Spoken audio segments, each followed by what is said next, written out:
For my sake and for the audience's sake, give us a little bit about your background. I went to school for economics, ended up working at Epic, which is a large electronic health record company. While I was there doing healthcare economics, I saw a need in the industry to figure out how to get the data around healthcare linked up. In 2014, I left Epic and started a company called Redox. The main idea was to pull data out of all the health systems, bring it into the cloud. As a young entrepreneur, I frequently felt overwhelmed. I was on a camping trip with some friends and took psilocybin and left my group, went out into the woods, and I came out of the woods feeling like it was exciting and a wonderful opportunity. Both mushrooms and LSD were adopted by hippie culture and became part of the drug war. It wasn't until the last 10 years or so that it has resurfaced from a clinical research standpoint as an amazing medicine for psychiatric care and for spiritual care and for our loneliness epidemic and all of these things that plague society right now. They have been shouting from the rooftops the life-changing, almost impossible to believe positive effects. For so many mental health conditions like depression, PTSD, anxiety, most of the treatments we have out there are working on helping with the symptoms of these different diseases, but psychedelics actually go in and help you attack the root causes. They showed me truths in a way that made it unavoidable to continue on living in that way that wasn't my truth. And so while those decisions were not what I would have wanted going into it, they were what I needed afterwards and ultimately the right decision. You may have heard about the recent scientific discoveries around the use of psychedelic substances. Interestingly, what were once considered illegal, harmful, mind-altering drugs used by the counterculture at music concerts or by the flower children of the 60s are now being recognized by the medical community as unbelievably beneficial substances that are helping thousands and thousands of people. Psychedelic medication is making huge waves all over the world. Today's guest, Niko Skievaski, is the founder and CEO of Althea, a company that connects people curious about and looking for psychedelic medical treatment with the providers who are offering it. It's currently legal in Colorado and Oregon, and after over 4,000 patients, the results are astounding. People that have suffered from lifelong anxiety and depression are able to live totally different lives. This is a fascinating topic with a lot that is still left unknown and a lot still left to be learned. But if you're curious at all about psychedelic substances and their ability to positively benefit a whole bunch of people, you're going to love this episode.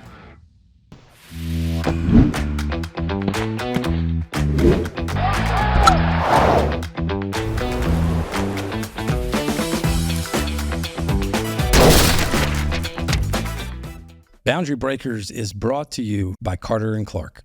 Niko, I'm thrilled and very appreciative to have you on Boundary Breakers today. I can't wait to jump in some of this stuff. But for my sake and for the audience's sake, give us a little bit about your background, sort of where you were born, kind of how you got to adult life. Yeah, I was born in Hawaii, which is where I get my vague ethnicity from, but grew up in Arizona. So yeah, as a mainlander. But yeah, went to school for economics and ended up working at Epic, which is a large healthcare electronic health record company. And while I was there doing healthcare economics, I saw a need in the industry to figure out how to get the data around healthcare linked up. And so in 2014, I left Epic and started a company called Redox. And the main idea was to pull data out of all the health systems, bring it into the cloud, make it available over an API for software developers who are building applications in healthcare. And that's exactly what we did. Yeah, I left in that company in 2014 and then started Redox. We, over the years, raised about 95 million in venture capital, then private equity. We had up to 300 employees over that decade, brought the company to nearly break even before I ended up leaving. And I was in my mid 20s into 30s doing that journey. And as a young entrepreneur, I frequently felt overwhelmed and that imposter syndrome of like, holy crap, I just raised $50 million. What am I going to do with that?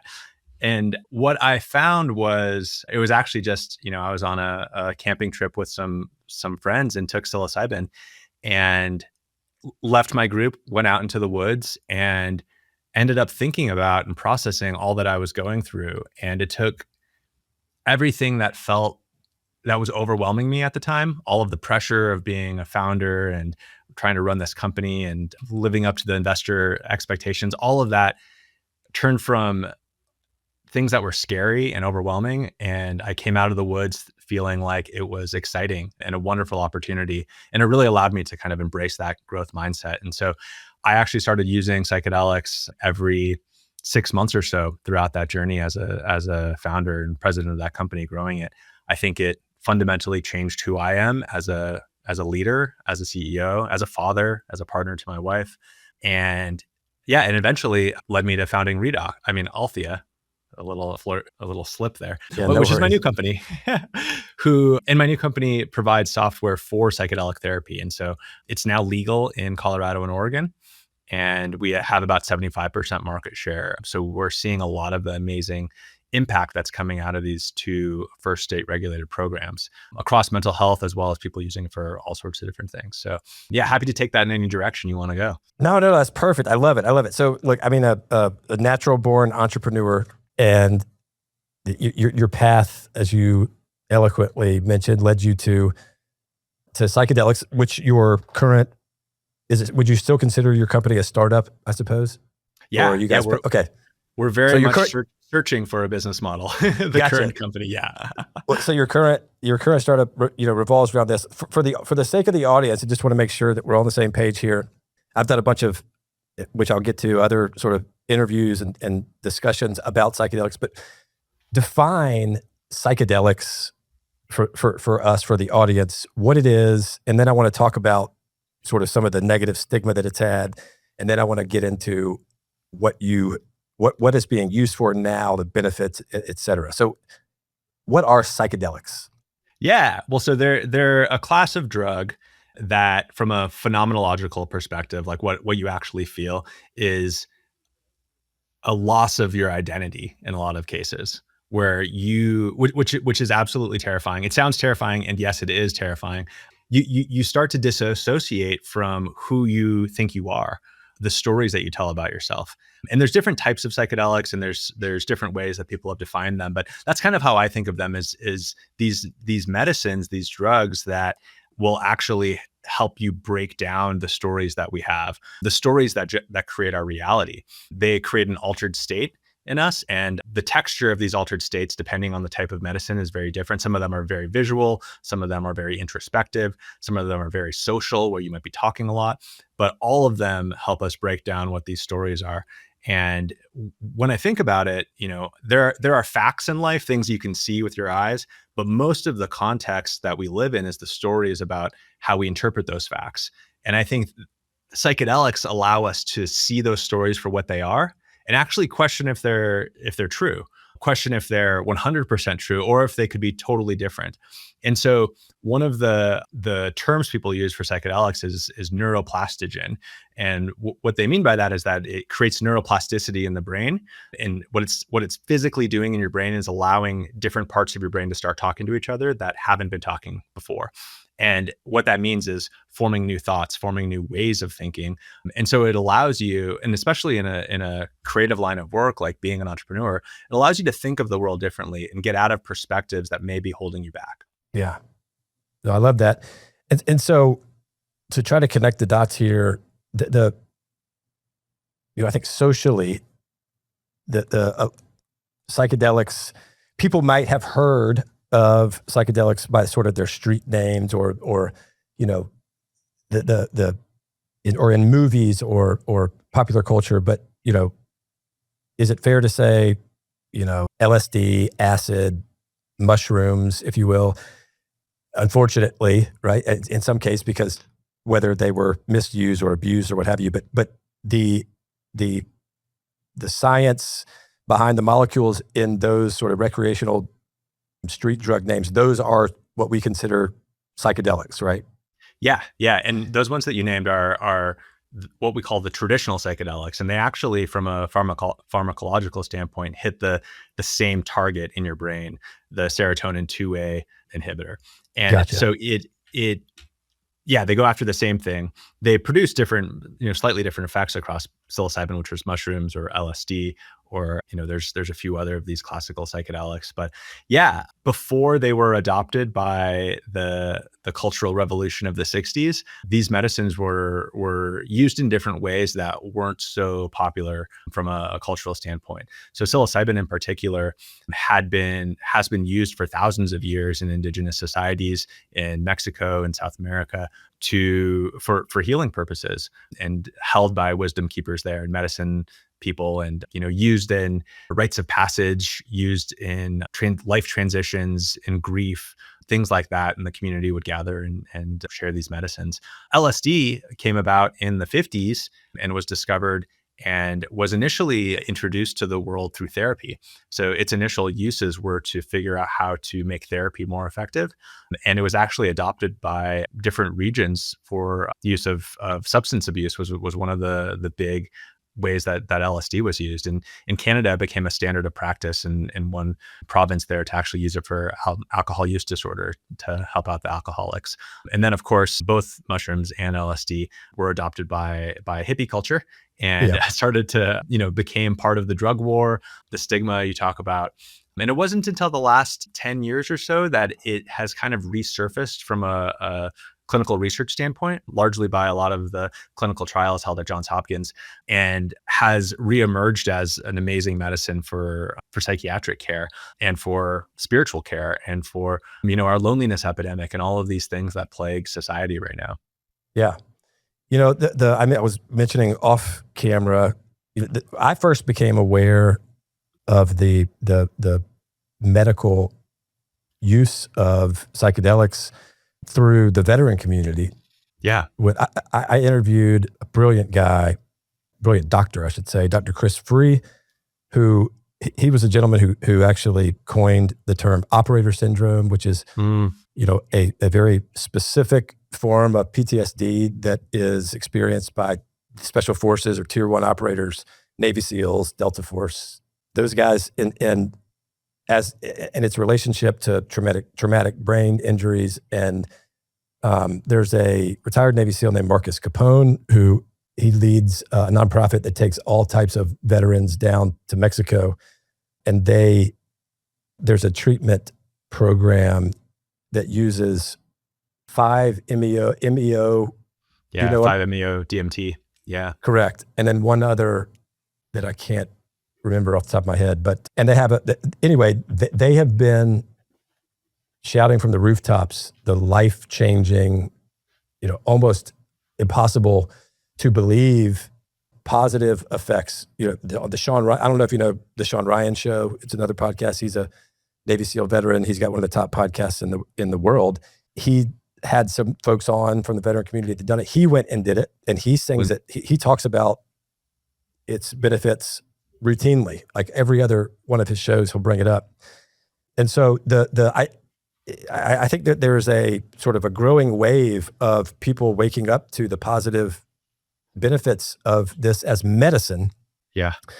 And, I'd love to hear from your perspective, what it is that we think, or what data we have to support what it's doing. You mentioned neuroplasticity, which I think, for the audience, in my understanding, correct me if I'm wrong, is that we sort of, I think about, I sort of vision it as like a creek or a river, like where water will carve a path, and so in our brain, we have these pathways that are carved based on our thinking and our experience. And that's sort of the way that we see the world. But then neuroplasticity is the ability to sort of rewire those things, and or at least the ability, if you have neuroplasticity, you don't always go down the same road, but you can change to different paths and open your brain up to thinking things in a different way. Am I on the right track here? Yeah. Educate us on what this stuff does. Yeah, absolutely. Yeah. And one of the metaphors I love, I have 2 kids, and something I read was that when you look at someone's brain who is on psychedelics, like you put them in an fMRI scanner and look at what their brain's doing, their brain actually looks a lot like a newborn baby. And if you've ever held a newborn, right, they're just like mesmerized with everything. I have 5, by the way. Yeah. Oh yeah, exactly. You've held a lot of newborns. Yeah. Yeah. And when we think about the amount of learning that early childhood has, the impact that life has on an early child and develops them as a human, it's because they're super neuroplastic. They have a ton of neuroplasticity. And it's not until they're about 3 years old where their brains start to look more like, regular human adult brains. And so I think of that newborn to 3-year-old phase as kind of like what's going on in a psychedelic trip, but that might happen over, 3 hours, 4 hours instead of 3 years for a child. So when you take these medicines, it sort of creates a blank slate. And, they're, at least in the data we're seeing, they're not addictive at all because it's not fun to do that.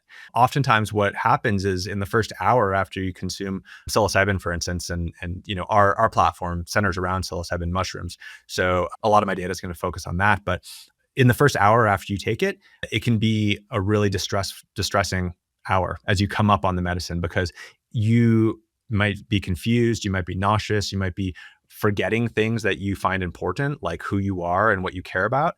And then on the other side of that is that blank slate. And that's where you can start to realize these stories and reevaluate these stories. So quickly from a data perspective, I think you're spot on in that the veterans are screaming this from the rooftops, because psychedelics for so many mental health conditions like depression, PTSD, anxiety, even OCD and eating disorders and things like that, most of the treatments we have out there are working on helping with the symptoms of these different diseases. But psychedelics actually go in and help you attack the root causes.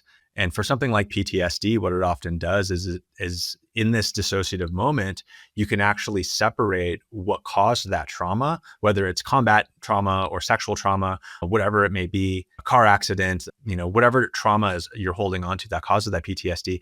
It can allow you to separate your ego from it and start to understand that you are not the cause of that and you are not the same as that trauma.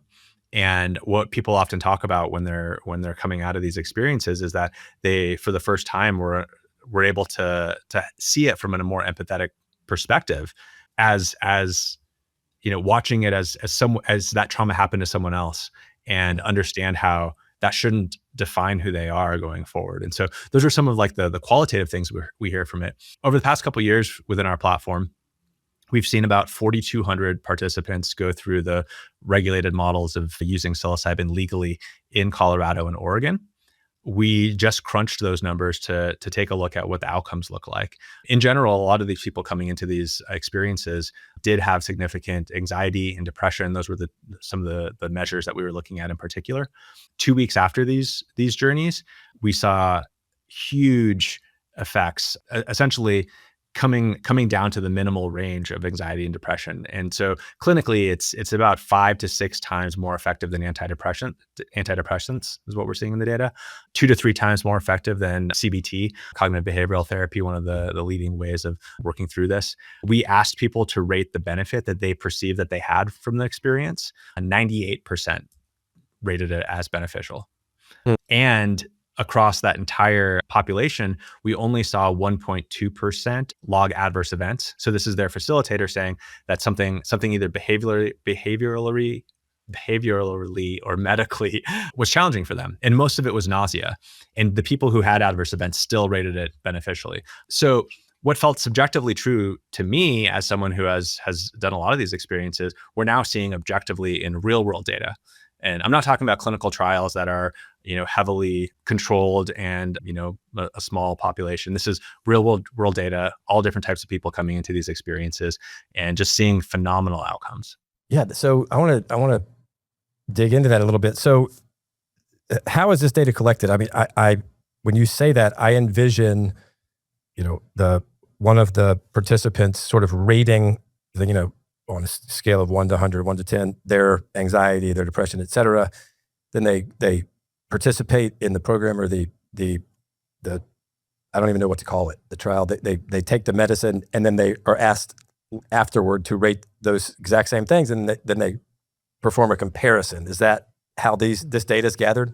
Yeah, and we actually use the same ways that is used in psychology and psychiatry to figure out if someone has depression or anxiety. So there's standard screeners. So the PHQ-9 and the GAD-7 are these 9 and 7 question screeners that we use. And so we're trying to get apples to apples here so we can show efficacy across different modalities.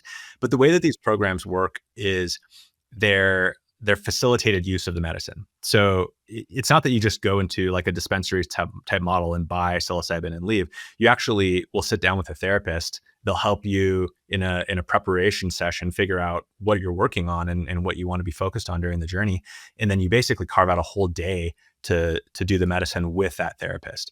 And so these sessions on average, our data is showing us they last about 7 hours on average. The actual psychedelic trip itself might be more like 3 to 4 hours, but you're in session with them 7 hours. It is long. And through that experience, you're coming up on the medicine, you're coming back down.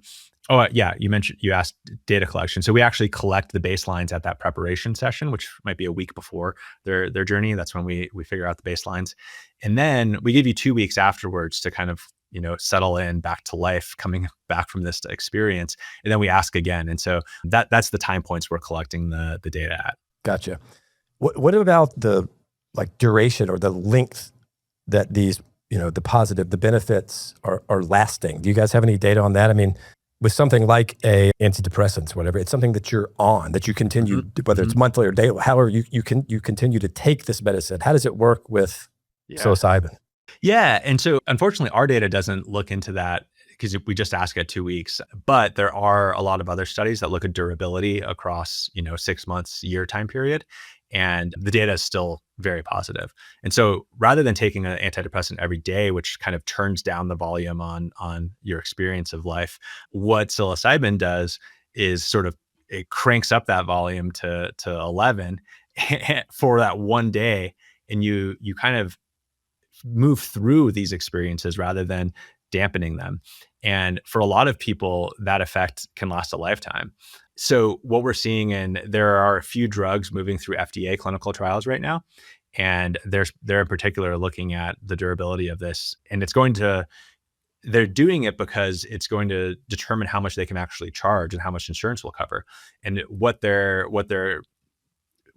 basically the benchmark they're using is that one psilocybin session should be about equal to a year's worth of therapy or a year's worth of antidepressants. And so they're trying to price it in that sort of, could be that costly, but hopefully insurance will help take care of it.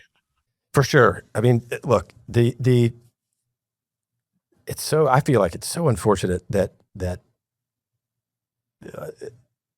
there's so many prescription medications that are prescribed, thousands of prescriptions are written daily. Nobody has any idea how they work, right? Like we just know it's not supposedly not harmful for you except for these 48 potential negative side effects and you're going to feel better. People are like, oh, okay, I'll take that. But then when you talk about something that has some type of historical negative stigma, it's all of a sudden it's subject to this, crazy, wait a minute, what is it doing to the brain? And why is it not going to kill me? So recognizing this is such an unfair sort of bar to have to get over, what do we know specifically sort of what it's doing? And the flip side of that is what are the big risks to taking? We're sticking with psilocybin here because I don't think you can talk about all of them together. Yeah. And there's a lot of neuroscientists focusing on how to solve this, how to answer those specific questions. And I need to preface this by saying I'm not a neuroscientist. I'm an economist and an entrepreneur.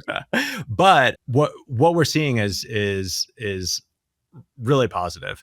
From a neuroscience perspective, what it does is what it's been shown to do is sort of turn off the default mode network. So there's these various networks in our brains that work together, parts of your brain that work together to do certain things. Your default mode network is the thing that sort of carries that inner monologue. It carries the stories you have about who you are and who you're supposed to be. It's what happens when you're daydreaming. The default mode network sort of clicks on and the thoughts, the stream of conscious that moves through you, it turns that down. And it's almost like a filter is being taken away from your view and the world looks different. They often create a sense of awe and amazement, which from a, even outside of the neuroscience, from a felt experience is an absolutely beautiful and wonderful thing that people often cite as why it felt so healing, because they experienced awe, like beauty in the world, something magical from seeing, which is why they're so nice to take in nature, because nature just has so much natural beauty. So it helps in that experience helps to us to see how we're so small in this universe, and we're so interconnected. And these are the ways where getting beyond fixing the whatever mental health issues there might be.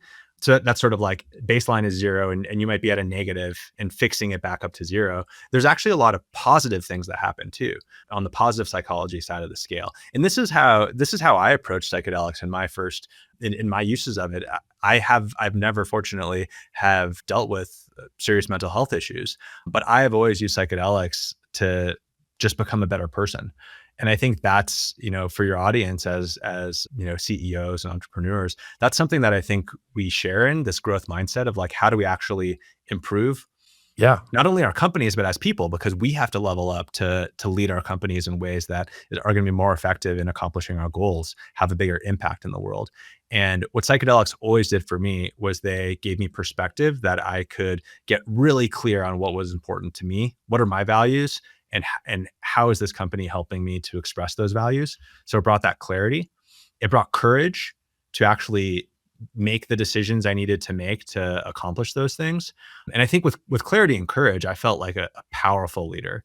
Mm. And when I lacked clarity, when I was confused about which way I should go, that would definitely remove the courage from the situation. That would take away confidence. And my team could see that in me. My customers could see that, my stakeholders, my investors. And so these psychedelic experiences, because it strips everything away and gets you down to your core, allows you to build back up in ways that feel really clear. And I think that's where I saw the most benefit from it. And you could see how that benefit applied to someone with treatment-resistant depression or with PTSD would also be really helpful. And so I think that's when I say that these medicines hit the root cause of these issues, they're not saying, oh, you're depressed, let me make you happier. They're saying, let's actually figure out from a core level of who you are, where that depression is, and how do you work through that depression and reconcile with it rather than avoiding it by taking an antidepressant, which helps you potentially just not feel that way, but it doesn't actually help you deal with the issue that might be underlying it. Yeah. So look, I've never taken psychedelics, but this, for interestingly, this is, I have spent a good bit of time talking with people who are either advocating for the use of psychedelics in medical treatments or who have used psychedelics themselves. And I've also I've heard a lot of people describe in very vivid detail their experiences with psychedelics. And from my perspective, if I were asked to explain it, this is what it sounds like to me, right? I think about, I've had pets all my life, right? I have a German Shepherd, and his whole sort of world is, I've got 5 young kids, and so there's 7 up at my house, but his whole world is, right, he's very sort of sad and mopey in the morning because he knows everybody's leaving. And then he kind of sits and looks out the window all day long, like hoping when we're going to get home, right? And it's just like this sort of melee or depression. And then when we get home, it's like the world's greatest thing just happened. Like, oh my gosh, my people are home. And he like, his whole body wags. But in his life, right, he knows our house and our yard, and he knows our neighborhood-ish because we take him on walks, right? And he knows the 7 of us, and then anybody that may or may have come sort of into our house. And that's his world. That's the limits of it. And most of his brain power is spent thinking about the worst thing that happens during the day, which is when we leave, and the best thing that happens during the day is when we come in, right?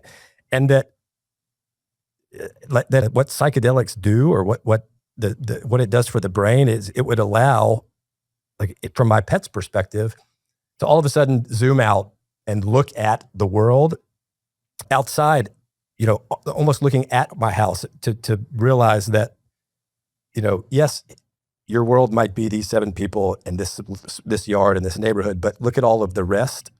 And people leaving and coming home during the day, yes, that feels like a big deal, but that's really not a big deal when you sort of look at the rest of the world.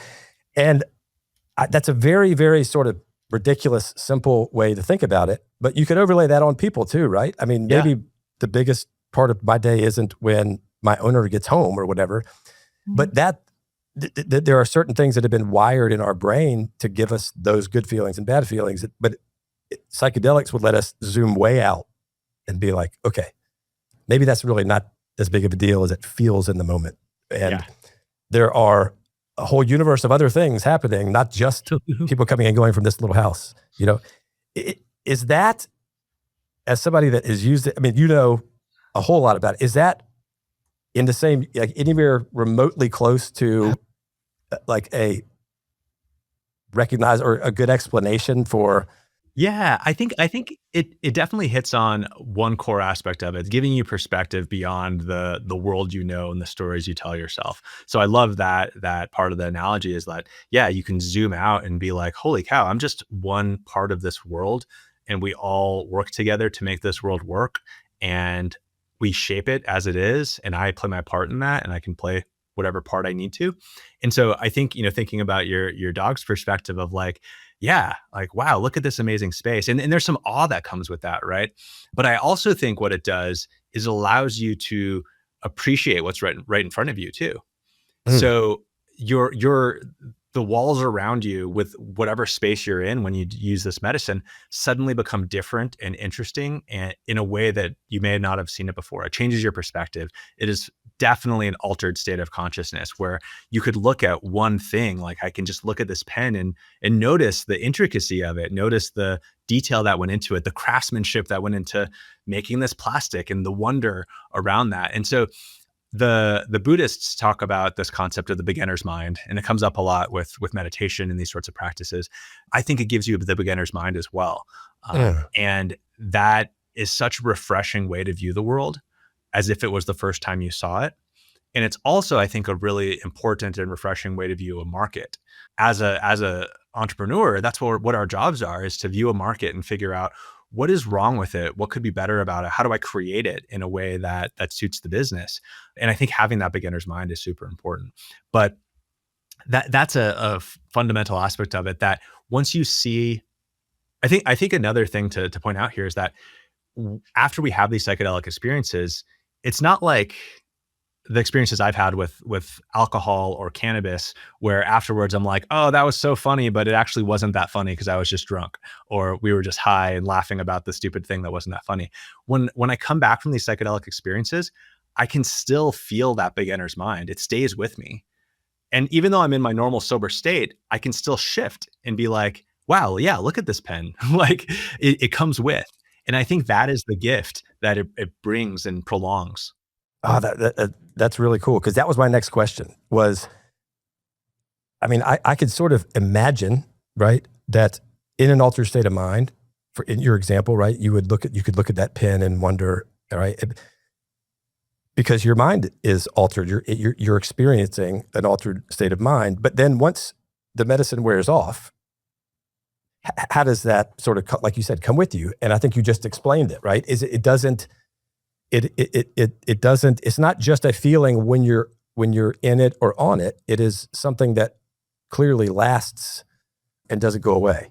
Yeah, people talk about epiphany in these situations, a psychedelic epiphany, and what that's describing is this like download, this sense of like, oh, of course that's how the world works. This quality that this word noetic comes to mind, which is like this inner knowing. And a clear example of this that will make this very real. So I mentioned that psychedelics can be used for substance use. And so there's been a lot of studies looking at smoking cessation. People who want to quit smoking, they've wanted to for a long time. They've tried a lot of different methods to it, the patch, abstinence, other things like that. It hasn't worked. They enter a clinical trial for smoking cessation with psilocybin use. And first off, the results are amazing. We're seeing people quit cold turkey right after the journey, they're done. But then you ask them why. You're like, how, like, what changed? And the quotes that come out of these people are describe this. They say, I realized that when I smoke, I'm damaging my lungs. and my lungs are important to me as a human, and I need them to survive. And yeah, I can see in your face, you're like, yeah, duh, that's why we don't Yep. smoke. But what happened to them was they went from an intellectual sense of knowing, because everyone knows that. Smokers know that. That's why they want to quit. They went from intellectual sense to a felt sense. They felt it in their body, in their heart. And Mm. that's the difference between, or that's what that noetic psychedelic epiphany is you can take something that you might know intellectually, something that you might feel intellectually, but then turn it into a felt, like turn it into who you are. And so, for example, for me as a a young founder of a venture scale business, I was full of doubt, being like, like, how did I just, convince investors to give me money? Like, I have no idea what the heck I'm doing. I'm just making it up as we go along. And take that sort of inner monologue and shift it to, no, I know what I'm doing. And being young and being new is actually a benefit here, because I can think about the world differently than the incumbents who are in the space who are trying to disrupt. Being young means I have more energy, and it shifts that perspective to something where I can actually use that to my advantage, and gives me the perspective that you talked about, saying, oh, I'm just a small part of this ecosystem. We're working in healthcare, one of the biggest industries in the country, my last company. And I can say, how can I use my small, piece of this and actually shift the entire industry? Because the entire industry was just made up by people just like me, or maybe older than me or different, but like I can shift it. And that brought a groundedness to the culture of the company that permeated throughout all of our employees. The sort of chip on our shoulder of like, we can actually change this for the better. That is so cool. That is so cool. So who are I imagine in the audience, people are thinking, wow, this sounds really great. I'm really excited about somebody that has some other ailment, right? Because, maybe they can go get it, but they're not necessarily thinking about maybe it's something that could help them. Who are the people that can benefit? Like, in other words, is this only for people that have sort of category 5 PTSD or debilitating anxiety attacks? Like, who is the psychedelic treatment for, and how would you go about it in Colorado or Oregon? Yeah, that's a great question. So I would actually say, if you have serious mental illness, you should actually take this a lot more seriously than someone who doesn't. What we're seeing in the data is that the worse you are from a depression scale or an anxiety scale, that the more benefit it could have. But you're already in a place where you're fragile. And so you need to make sure you have the support around you, whether that's your family or therapist or community or whatever that might be, to go into a situation like this so it's not destabilizing. Because as I've been talking about, it can fundamentally make you shift the way you see the world. And if you don't have a community there who can support that, who can be open to that, who can accept you in that, then it can be destabilizing. And so I would say, if you are dealing with mental illness and you are working with professionals, or if you're not working with professionals, you should be, and talk to your therapist, talk to your psychiatrist about about potentially doing a psychedelic journey. Most people in mental health don't think this is, fringe anymore. This is very much something that is being considered. And even, all over the country, therapists know about this. And if they don't, they probably know someone who does, and they'll ask them about it. And so I would say it's definitely for that population, but that population needs to go to approach this with the most amount of caution and preparation. We actually have on our website a psychedelic preparedness questionnaire, which was developed by researchers to show how prepared are you. And so you can take this questionnaire, it'll give you a score and actually show you areas where, oh, you don't have mental health support, or you don't have clear intentions as to why you're doing this. That's something that we can share out, and it's, free and available. Yeah. Make sure you give us, what's your website? Make sure we. Yeah, it's withalthea.com. So WITHALTHEA, Althea.com. Yeah, and you can find it there. But so the way that these programs work in Colorado and Oregon is, you don't need a diagnosis. Anyone can do it as long as you're above 21 years old and you're not pregnant, or there's a couple other things that you might be screened for by. But the way the programs worked is that you'll actually be working with a licensed facilitator to use the medicine, and their job is to prepare you and to sit with you during it. And so there's some scaffolding here that inherently make it a lot safer than the way that I had been doing it, which was taking mushrooms and walking into the woods, which, it's great. I came back every time. But you'll be doing it in a supervised setting. And I have experienced it in these settings too. And it's so much more powerful because these facilitators will keep you on track. Psychedelics, as I mentioned, you might get distracted looking at the pen, and the facilitator will remind you, hey, you're not here to examine the pen. You're here to examine the relationship with your dad that you believe is holding you back. And so they'll guide you right back into the place that you need to be grappling with. And so I found them to be so much more effective when you're working with professional. And that's how it works in these state programs. So they help you prepare, they sit with you throughout, they guide you in that journey. And then post journey, they'll meet with you at least once afterwards to help you reconcile, to remind you what you saw, to help you integrate back into your daily life. And so that's what they look like on these state models. What we're seeing in the market is they're running about $2,500 on average for what I just described. So it's a pretty substantial investment, not to mention that most people would have to travel to a place where you can do it. As I mentioned, for the benefits you can get from it, they talk about it as it's 10 years of therapy wrapped into one day. It's well worth it. And I'm on a schedule where, that's every quarter for me right now, is like, I'm tuning, I'm optimizing. It's not a set schedule, but that's about when I feel I should go do another journey, and I think it'll benefit me.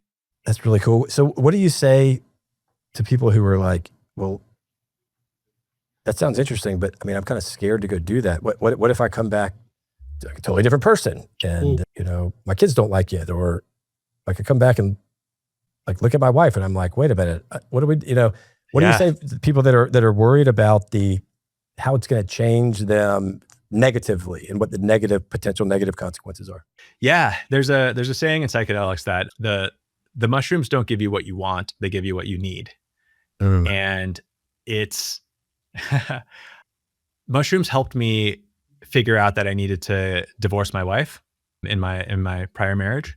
They helped me figure out that I needed to leave my last company, which I ran for a decade, and we were about to break even. We're at all these milestones, and it made me realize I need to leave it. These were not things that I was contemplating before the medicine, and after that journey, it felt destabilizing because I was like, holy cow, I have to figure out how to walk away from this company, walk away from this marriage, figure out how to make these substantial changes in my life that would be difficult and disruptive.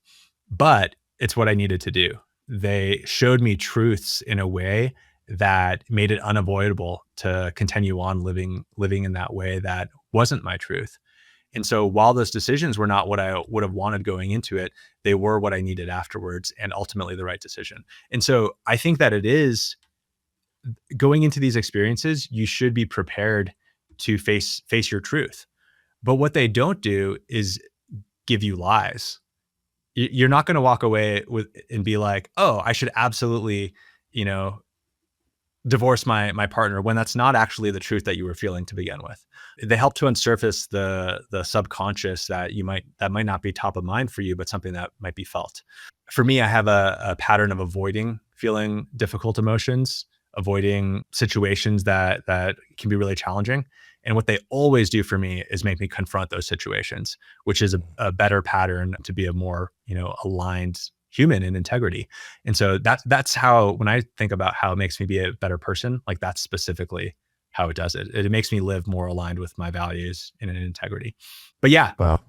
They can make you divorce, or they can make you leave your company, or that's what it did for me. But I am in a better place because of both of those decisions. Right. But yeah, I was going to say, but it sounds like that was what those were all ultimately positive things, not negative consequences. Well, I guess it depends on how you sort of frame it, but it was what you would desire, sort of big picture looking back, not something that is like you wish wasn't a consequence of the experience. Is that fair? Yeah. Yeah. Well, and, going back to your question of who is this for, I would say if you're not ready to make change in your life, or to, I don't know. I don't know if we need to go down that. Like, it doesn't force you to make changes necessarily, but it will help you become clear on what's important and what you're doing. And maybe you're already living that life where your day-to-day actions and your whatever relationships you're in and how you spend your time is actually aligned with who you are and what you want to be doing. You might not need to make any changes, but these medicines will show you where you're out of alignment with those things. And I think that's the part that can be really intimidating and scary here. And every time I go into a journey, I walk a bit away with at least one surprise that I came out the other end with, where, like, having done this a lot, like, I do a lot of thinking and introspection around, am I living the lessons that these medicines have shared with me? And I go into a journey, and every time I get shown something where that's not aligned, or where I'm falling back into old patterns, or where there's shifts that I need to make in my life. And some, oftentimes they're not consequential anymore, but they are things that were kind of floating in the subconscious that were brought conscious through these experiences. Wow. I mean, it's very, very, very, very intriguing. So, like usual, we're running up here on time here, so I'm gonna have to let you go. I mean, I've got 10,000 other questions I'd love to ask. Tell us really quickly, so what exactly does Althea do at the moment? Yeah. Well, so, and as entrepreneurs in the audience, they can probably appreciate the journey here a little bit. So we started by providing a back-end practice management software for psychedelic therapy. So the therapists are using our software to document their notes, to stay in compliance, all of that sort of stuff. And then as we looked at that market, we realized, we were solving a problem for them. They were appreciative of it, but their biggest problem wasn't, where do I put my notes? Their problem was, how do I find more customers? And what we identified in the market was that, yeah, there's a lot of people talking about psychedelics, as you mentioned at the beginning of this episode. A lot of people are talking about it. And then there's a lot of these practitioners who are actually professionals devoting their career to helping people sit with the medicine, but there's a huge gap in the middle. And this is, using marketing lingo, this is the middle of the funnel. So the top of funnel is hot. Bottom of funnel, actually delivering on the product is going really well. But how do we actually get people from the I'm curious about it into the I'm actually ready to sit with it phase?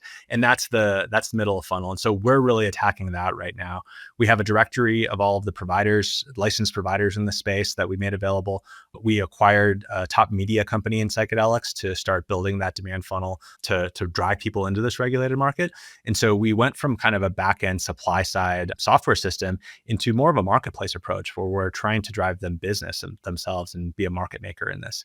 And so that's what we're focused on right now. And so we have a few different assets out there to help with that. And so I mentioned our directory if people are looking for services. Our newsletter is called Tricycle Day, and it's a fantastic newsletter 3 times a week that shares information and stories and policy and business that's happening in psychedelics. So a really great resource for education that if people are just curious, they can subscribe to that and learn a ton about it. Yeah. And you can do that on the Althea website, right? Yeah. So that Althea website will link to these things. But yeah, it's a great place to start. Well, that's incredible. So very last question, and then you got to jump. If you were talking to, you had a megaphone and you could talk to the world, right? And you only had, 30 seconds to tell them something about psychedelics that you feel like it's either misunderstood or unknown or what have you. What is it? What would you shout? A little context for this. It's funny. We actually haven't talked about AI once, which is like this day and age. How do you avoid that? But I'm going to bring it in here to close us out. Please do. Well, yeah, go ahead. In the era of AI, I believe psychedelics are the most important technology. They will help us be more human. When our cognitive intelligence is being moved into large language models, other AI applications, how do we actually be more human? How do we deliver more love, creativity, connectedness in the world? And that's what psychedelics will do. God, amen. Tell you, it's funny you said it. I think that my last 6 guests has been very AI centric. And so this has been refreshing and fascinating. Thank you for lending us some of your valuable time and educating us on psychedelics in general and what you're doing to impact that market. Niko, wish you the best, and we'll stay in touch for sure. Amazing. Thanks, Brandon. Don't forget, everybody, you can find Boundary Breakers in a lot of places. You can watch our episodes on the Boundary Breakers YouTube channel, or you can listen to each podcast on Spotify, Apple Podcasts, or any of the other major podcasting platforms. Thanks for listening.